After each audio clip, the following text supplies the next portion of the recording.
A musician and actor who spent time with some pretty big pop icons.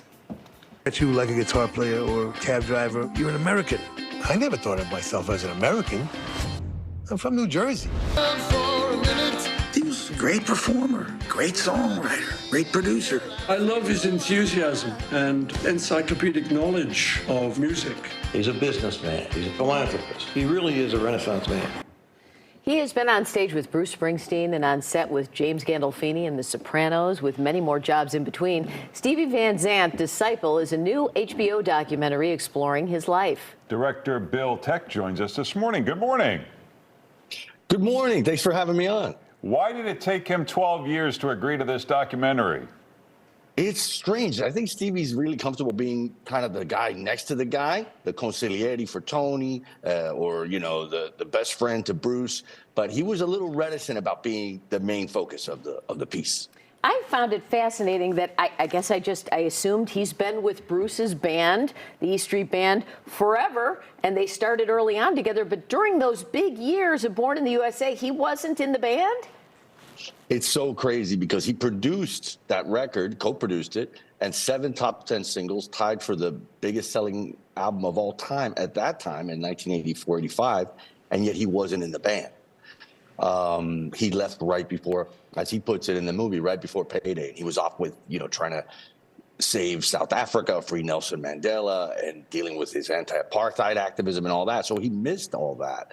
Although they remained friends throughout the time. But since he was a producer, did he still make money off that album? Or he made a ton of, even songs that he wasn't particularly into. He tells the story of telling Bruce, maybe you should leave Dancing in the Dark off the record. Well, he still got paid off that. He's like, man, I'm glad Bruce didn't listen. So, did he leave before the River album, which was also big? I mean, was there something personal to this separation? No, the River actually was very much a product of Stevie's, you know, that's really pure Stevie there, that record. And he produced it, co-produced it with Bruce and John Landau. I think what happened was, the way he tells it in the movie, he wanted to be heard more. He felt like he had produced all these other albums for other artists, written a bunch of hits for other artists, and he wanted a bigger role. And they were like, no, you're good where you're at. And then I think at the same time, all his solo career was taking off and his activism. And he felt like he really needed to go off and try to educate people about South Africa and Native Americans and that whole chapter. All right, so this whole pivot and getting cast in a big role in one of the biggest shows of all time, The Sopranos. Talk about how the Sopranos creator, David Chase, decided to cast him in that role.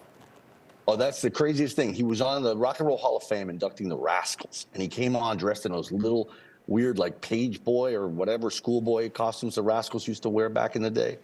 And David Chase sees him. It was really funny introduction, a lot of personality, and said, I want this guy to be on my new show. So he reached out to Stevie, and, you know, the rest is kind of history.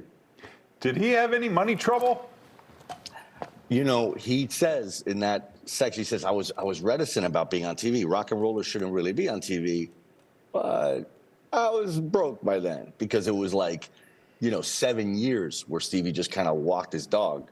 After going way out there, you'll see in the movie, you know, he has a pretty way out life. No drugs, no drinking, but he really follows his passion, you know, to his own artistic success. But that can be a drain financially. We showed a little bit of how he got married to his wife by Little Richard, and they're still together, and she played his wife on The Sopranos. She did indeed. Yeah, it's a beautiful love story. I think you see the story of their love story, the friendship with Bruce throughout all those years, and then all the people that show up, you know, that are fans of Stevie's, like Paul McCartney, Bono, Eddie Vedder. Amazing. Wow. Well, Stevie Van Zandt, Disciple, is streaming on Max, and for more, you can check out Bill's website and follow him on X. Bill, thanks for being with us. Thank you both so much.